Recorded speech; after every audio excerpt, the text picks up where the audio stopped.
Hey, friends. Taylor here with another Lift Off series.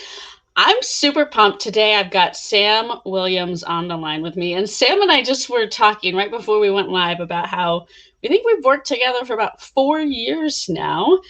This Yeah, is our first time doing one of these, actually going live together. So, hey, Sam, how are you? yeah, I'm really good, thanks, Taylor. Yeah, it's great to finally speak face to face rather than via email and Fiverr and various other Yes. messaging platforms we've used over the years.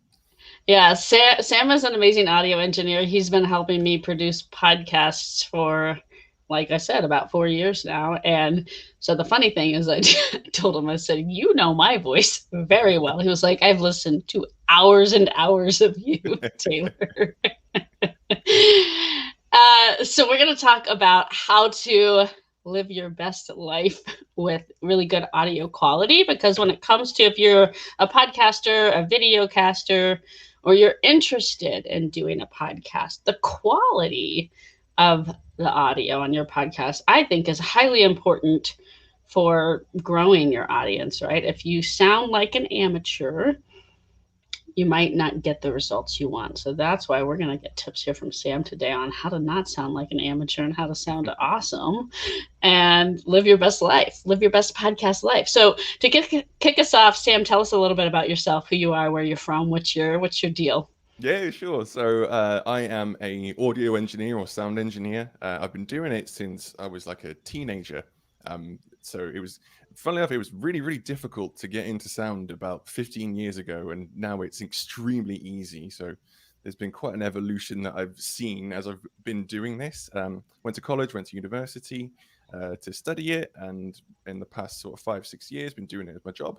I run a business called Right Royal Audio, and we are based in, I say we, it's just me. I am based in Cardiff, Wales, in the UK, and I predominantly work with podcasters to help them get much better quality audio and content to try and grow their shows. I've worked on probably thousands of episodes at this point. Currently got a roster of maybe about 40, 50 regular shows that I'm working on. And I also run a small audio blog on Instagram to help people to learn how to get better quality audio recordings for whatever project they might be doing. Yeah, awesome. And I'll put the IG handle in the comments so people can go follow you. Great, Good thank you. stuff there. I always like your tips. In fact, sometimes then I'll read your tips and I'll email you and I'll say, "Oh, I need to do this myself." And then you're like, "Yeah, you do." Uh, I'm too polite to say it face to face. I yeah, you are. gotta. That's the British in you, you Yeah. know. No, exactly. You're so nice. I'm real. No. So let's open up the kind of the conversation here with talking about some of your tips for just getting a top notch quality podcast. Like, is there gear you need to have, recording tools? Like, what are the basics that you think all podcasters need? Yeah, sure. So, first and foremost, the most important thing is a microphone. So, I would always recommend getting like any external microphone. Doesn't have to be a fancy one like this one underneath me. Is going to be better than the built-in microphone on your laptop or phone. The reason for that is that a external microphone has a larger diaphragm. It's a tiny, tiny kind of film on the inside that generates the electricity that turns into a recording. The larger that is, the more accurately it can represent all of the frequencies and tones that are in your voice. As for which microphone, there's like hundreds, if not thousands, of really easily accessible ones at a decent price. But something to kind of figure out is whether you go for a USB microphone, which is sort of plug and play. You just plug it straight into your laptop and it'll work. Or you can go with something that requires a external interface, like a little box that plugs into your computer that Hmm. then your microphone plugs into. Just a couple off the top of my head. This particular one, it's not that fancy at all, actually, but it's one of my favorites called the Rode NT1A.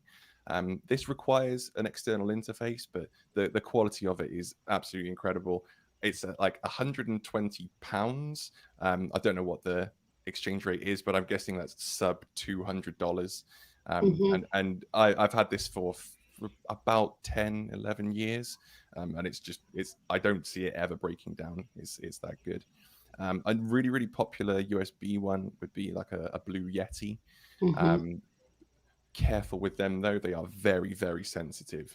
So you do have to kind of fiddle a lot more to get a good sound out of it. But once you're there and once you got it all dialed in, it's so much better than your built-in laptop microphone or on a phone. A pop shield. So this little black thing that I've got on top here. Yeah. So the pop shield, yeah, exactly, whenever you make Mhm. P or B sounds, we call them plosives. It shoots out a very, very harsh amount of sonic energy that the diaphragm that I just spoke about in the microphone can't handle. It can't vibrate quickly enough to create it properly, and it creates distortion. Um, they are extremely cheap, about, I would say, $15-20. If you're really on a budget, you can make them out of tights. I think you guys call them pantyhose, and a wire coat hanger. So Yes, you could do that. We do call them pantyhose. I did this the first time when I was a teenager, just learning how to record, and I didn't have a pop shield, so I stole a pair of my mum's tights, and a wire coat hanger does the same job. Tape it to a microphone stand. If you're not on video, it's okay. Like, it can look janky. Exactly. Yeah. It's a very often overlooked piece of gear, though. Mhm. The importance of it is that there isn't really a process that can fix really bad plosive sounds. You can sort of make it less bad, but it's still going to be really, really obvious that something went wrong. So I would always recommend getting one of these. Headphones as well. So they Mm. don't have to be ones that go over your head. They can be earbuds that go straight in. But you want to be able to hear what you're recording. Same as if you're painting something, you need to see where you're painting the lines. So having headphones on and not relying on external speakers will allow you to listen out for any issues that might be occurring. You might be getting crackling, popping from a bad cable, something like that. And also it isolates your voice to the microphone. So there's no other external noises going on that could mess up your recording. Yeah. I just plug in my earbuds and you can't see. I've had a Blue Yeti mic myself as well before. I agree. It's a good about $100 mic. It is rather sensitive. So sometimes it does almost sound a little, Yeah. I now have an external. I invested in a microphone slash more professional webcam that a lot of like Got you. Twitch stars, I'm not a Twitch star, but a lot of Twitch stars Not yet. use. Not yet. Watch out. A common, gamer setup. Mine was about $200. And the microphone is good. So now you can't see it, but I have it set up to where it's kind of facing me. So I like it if you are doing video cast. Like you look cool with your nice mic in there. So it looks fancy. We are talking about living our best life on a podcast. So that's kind of fun. Tell us a little bit more about the box. So if you're not plugging in directly Yeah, with sure. a USB mic, what's the box that you use and how do you get all of that working together? Absolutely. So it's called an audio interface, and what it does is it converts real analog sound that comes out of your mouth and goes into your microphone into a digital signal, which is then recorded into your computer. Um, it's just USB, so it would plug straight into your laptop, regardless of which software you're using. It'll usually be picked up. Like there's not many chances that it's not going to work at all. They should be sort of across the board, regardless of what system you have. They should work, and it will then have a microphone input Mm. on the side of it. So you would just get the cable from the microphone, go straight into it, and then you'll just have a dial that will allow you to adjust the gain, which is something I'm going to talk about in a little while. But I really like them for. I find that it gives just you a little bit better quality and Hmm. allows you to record at higher sample rates, so like higher resolutions than you would get with just a USB microphone. Okay, interesting. All right, good to know. So, what are let's get into you mentioned gain. I'm sure you've got some kind of technical terms. I think this is good because I do podcast, people ask me about podcasting a lot, and I don't know the technical stuff as much as you. It's why I work with you. um, but what are some things that people should do to get good audio? We're going to talk about that first. Like, so you've talked about the Yeah. equipment, but other tips you have around getting good audio. And then we're going to talk about things not to do, which I've already been an offender today. I forgot to put my phone on silent because my personal life has been a hot mess in the last 2 days between weather storms and COVID scares at school. So I'm not living my best podcast life right No, now, no, it but doesn't sound it. let's let's tell people what not to do too. Yeah, sure. So yeah, to start with what you should do. So Hmm. some really really simple fundamental things for recording with a microphone that will just take your audio from, in some cases, barely usable to total pro. First and foremost is the microphone position. So most microphones will have what's called a polar pattern. And it's like you'll see a diagram that will essentially show you in which directions from the microphone it can pick up audio. In most cases, the best position to use your microphone is dead on.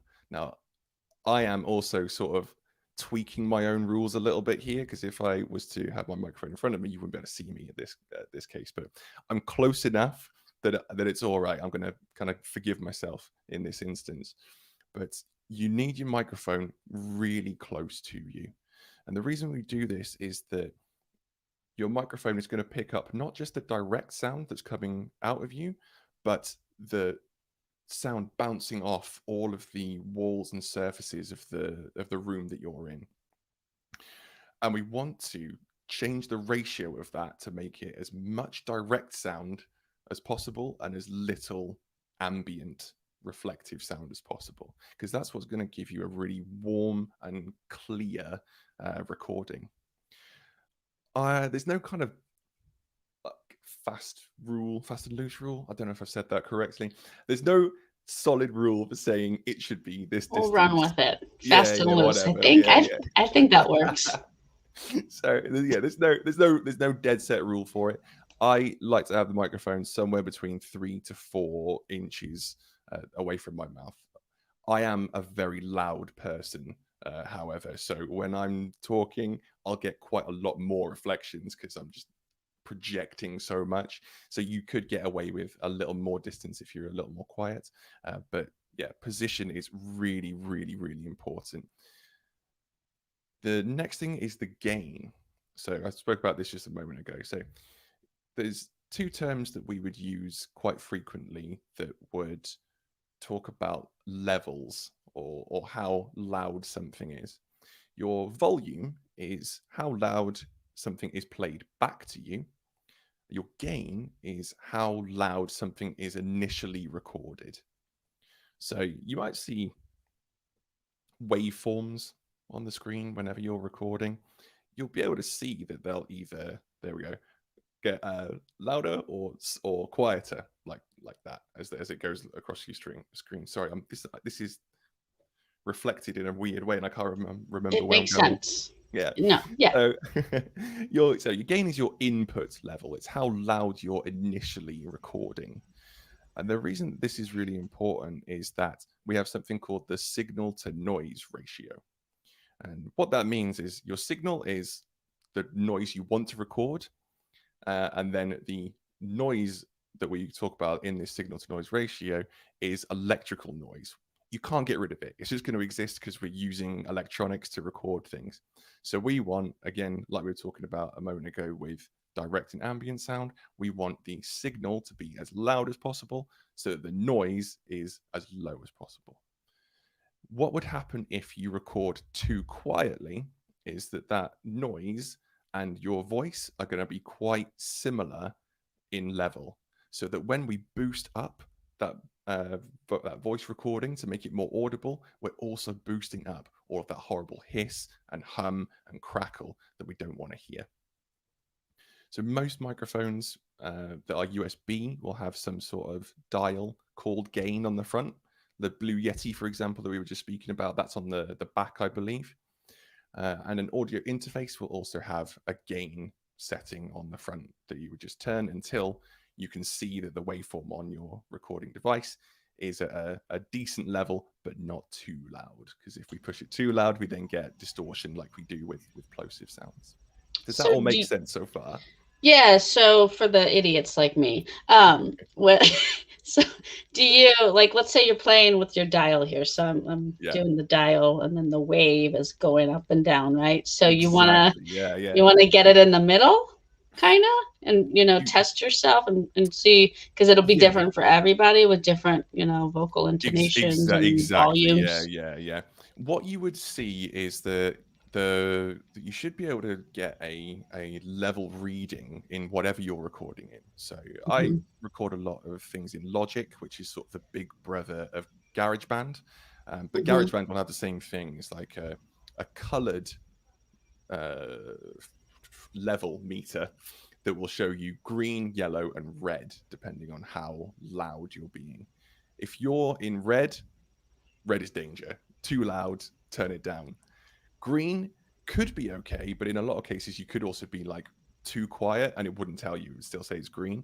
So I would push for somewhere between the peak of green and yellow.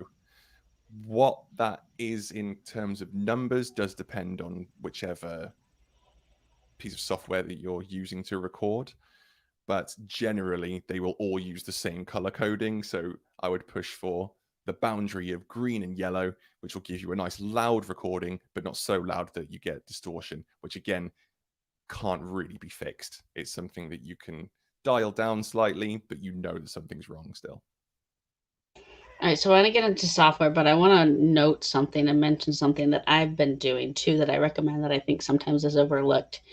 If you are doing an interview style podcast and you are not speaking and you have access to your little mute button, I don't know if you can see that I'm turning my mute button on or not in this, but I am. When Sam's talking, I will mute myself because it just helps to eliminate, like you always get, sometimes you get that heavy breather or just children home, from everything going on in the world right now, lots of different things. So background noise, someone rings the doorbell. So using your mute button when you are not speaking is also helpful to get the best audio quality. The other things I'll say real quick, and then I want to pick your brain on software, is you got coffee cups and things like that. Sometimes you have, and these are things also to, if you're doing a podcast, to prep your guest on, right? So someone who maybe hasn't been on a podcast before, if you're the host, you can tell them, hey, try to mute yourself when you're not talking if possible. Try to eliminate picking up the coffee cups, banging on the desk. These are all things that Sam has to like try his best to fix in my podcast.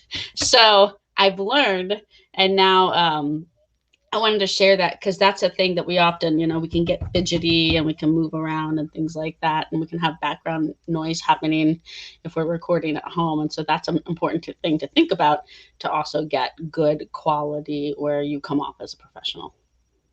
Absolutely. Yeah, yeah. And just to kind of reinforce that point, whenever two sounds occur on a recording simultaneously, think of them as being baked in, like baking a cake. If you get two ingredients, bake them together in a cake, you can't separate them. You can't take one out afterwards. So, yeah, it's so, so important to try and eliminate all possible noises that could interfere or happen simultaneously when you're recording, such as notifications. So Taylor, Yes, you've already mentioned this one, I but know. I'll bring it up again. Just turn off your notifications. Be aware of your environment that you're Mhm. in. If there's anything going on that you can hear, your microphone can hear it as well. Regardless of how far away it is, if you can hear it, it's going to come through on your recording. So, most cases, you can't fix things like that. So, either wait for it to stop or move somewhere else, I would say. Mhm. Move somewhere else. So okay, let's Not yeah. move house, not move house. It's not that Sometimes there's drastic. No, no, not I not like an audio. I'm option. not passionate enough to move house just because someone's a little too loud. So let's talk software. A lot of people kind of get on a Zoom line. I know you actually recommend against that, or we'll talk about that. Yeah, No, we'll we talk will. about it. Yeah. What? Let's talk about it. What are the software tools people need for this, for both recording and editing? If you want to Yeah, work yeah, on, sure. learning how to edit on your own. Of course. So there's kind of two types of recording software that you'll encounter when you're podcasting. First and foremost, just what's called a digital audio workstation, or DAW. That would be something like GarageBand, something like Audacity. Those are two really good options because they're both free. GarageBand, if you're on Mac, Audacity will work on anything. Other free ones out there's one called Reaper. There's also one called Pro Tools First, which is sort of a kind of really dialed down version of a much more professional DAW or piece of software. The software that you use, fundamentally, they're pretty much all the same. So it really does just come down to what you're most comfortable using. They're all going to have the same set of default tools in there. So as long as you've got a little bit of knowledge around what they do, it doesn't really matter which one you're using. I personally use a combination of Logic Pro and Adobe Audition, but that's just my personal preferences. I could do the same job in other softwares. They just happen to be the ones that I've spent the most time working in. For recording interviews, now we'll address Zoom very quickly. So Zoom, I totally get how simple and easy it is to get a guest onto a Zoom call and record it. Zoom records at a ridiculously low quality that I'm not sure why, but a educated guess is if you're recording or streaming audio at a lower quality, it's much more reliable. So it's easier to to transmit the audio if it's compressed and lower quality. A workaround for this: record your Zoom call as normal, but record yourself into your piece of software, whether it be Audacity, GarageBand, whatever it may be, on your end. So at least you've got a really high quality version of your side of the conversation that you can then mix with the streamed version that you would have from Zoom. Some other options for recording interviews, a really popular one is Squadcast, and one that I've had a lot of good reports from is Clean Feed, which do record at full high quality, and they create a local version of the recording. So it's, even if you have like a network issue, like your Wi-Fi goes down, for example, and the call, when you're speaking to one another, sounds like it's glitching, because the recording isn't going through the internet, it won't glitch out. So you're sort of protected in that case. Squadcast. I put that in the comments. There was something I was going to say too, and now I'm like not ringing about. Oh, one tool that I used when I can't remember the name of the exact software now, but when I first started podcasting, like the first podcast I ever did, 6 years ago or so, I think, we were doing it over Skype, and there was a plugin that would allow both people to record their direct audio file, and then you can have your guest send it to you as well. It is more work. The Zoom thing is easy, so I like that you gave the tip about at least recording your line, um, because sometimes there is a little bit of the logistics in coordinating with the guest and doing the interview, and you know so Yeah, I like. absolutely. Yeah, I totally understand that in this day and age, we're all kind of used to Zoom now. Zoom's just become the Hoover of remote calls. So you do want to make things as easy as possible for your guests. And in a lot of cases, it can be a bit of a blocker with technology. So if you're going to use Zoom, like, don't worry about it. If it has to happen, it has to happen that way. Yeah, don't let it stop you. Do you find any difference between Zoom or Google Meet or different things like that, or do they all do that compression? In They your will opinion? all do that compression, but as far as I'm aware, Zoom is the only one that compresses it. At least the only one that is used a lot that compresses it to that extent. What it does is it filters out some frequencies in the voice, which just can lead to muffling and just not a lot of clarity. Right. What do you think about that app on the iPhone, Anchor? Or maybe it's on Android too. I don't know. Anchor is an app for podcast recording. Anchor, Have yeah, you ever had I am experience with that? I'm Thoughts aware on of that? it as a publishing tool, but I haven't heard any recordings from it. My brother-in-law did tell me a little bit about it, and it sounds like it's very, very friendly for people who have never recorded audio before, and it sounds like it can do things for you automatically, but it also sounds like you have a very little control over things such as where your audio fades happen, such as how loud things are, and also where adverts are placed and what the adverts are for, which is always something to be kind of aware of. You might end up with an advert on your podcast that doesn't align with your values of your show. So just be Yes. aware. If it's free, there's a cost. Yes. Yeah. Free like kittens, right? I've used it one time as a guest, or a couple times as a guest, maybe on someone else's show. It is easy because you essentially do everything over the phone. The one thing I didn't like about it, and this was a while ago, was that there wasn't a good way for me to mute. And so, again, like, I think I recall one time running into background noise issues, not talking and wanting to mute, and I couldn't. And I was like, this just got awkward. No. Yeah.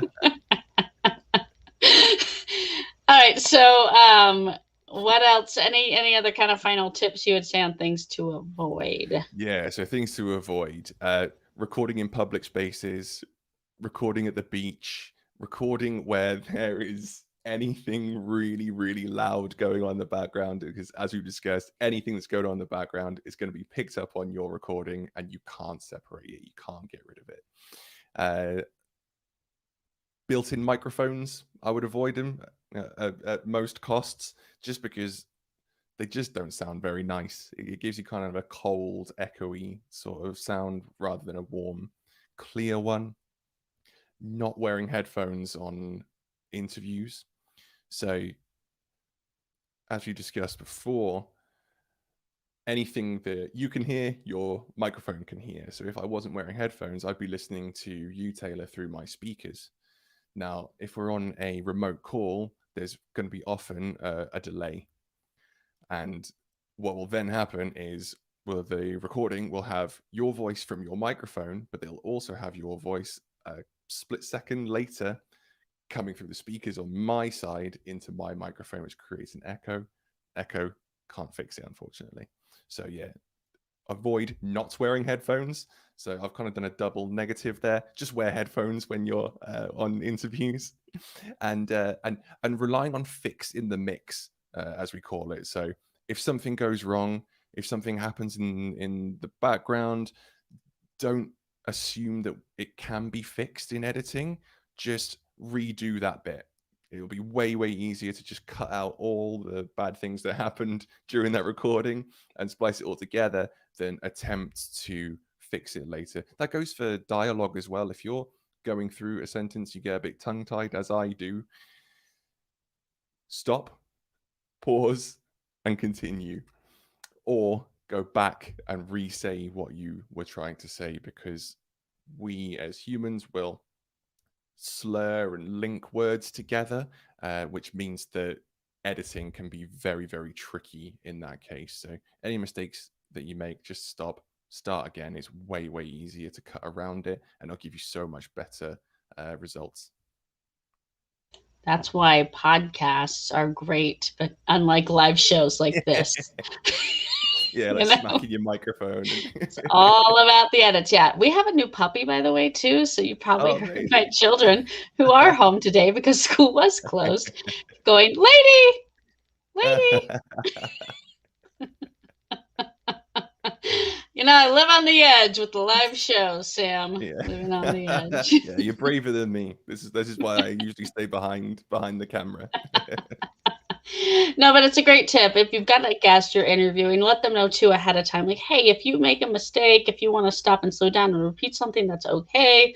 We edit and just say, hey, you know what? I want to pause, say that again. And then it is easier, especially if you're handing it off to someone else like Sam to help you with it. With the editing, it's much easier for that person to then. Oh yeah, it makes my life so much clip easier. Yes, yes. Any final closing thoughts, words that you would recommend for people who just want to live their best podcast life? Yeah, absolutely. So my sort of like 5 most important things to remember, really, really quick little ones are: number one, when you're recording, remember to check your input before you start recording. Something that happens quite often is your software, could be Zoom, could be Skype, could be GarageBand, will have defaulted back to your built-in microphone before you've hit record, or maybe it hasn't been set up correctly.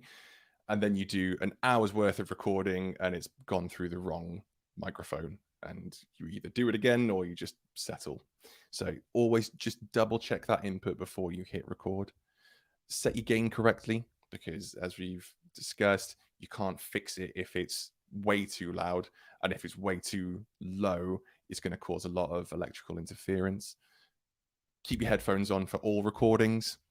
Turn your notifications off, and listen to your surroundings. So anything that you can hear, your microphone can hear, and you won't be able to remove from your recording. So just stop, do it again later, or go to a quieter place to do your recordings.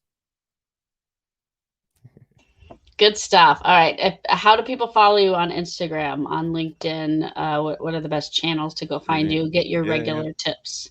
So for the sort of regular weekly tips, that would be Instagram. It's just at Right Royal Audio. On LinkedIn, there is just me, Sam Williams. It'll say Sam Williams at Right Royal Audio. There's rightroyalaudio.com, my website, or you can just email me, samwilliams at Right Royal Audio. And if you are looking for an editor, just give me a shout. Awesome. Sam's great. He's fantastic. And it was so fun to talk to you today. Yeah, Thank you too. Thank you so much, I Taylor. appreciate it. I hope this was helpful, everyone. Reach out if you've got more questions. Go follow Sam online. He's the best. And we'll see you next time. Cheers.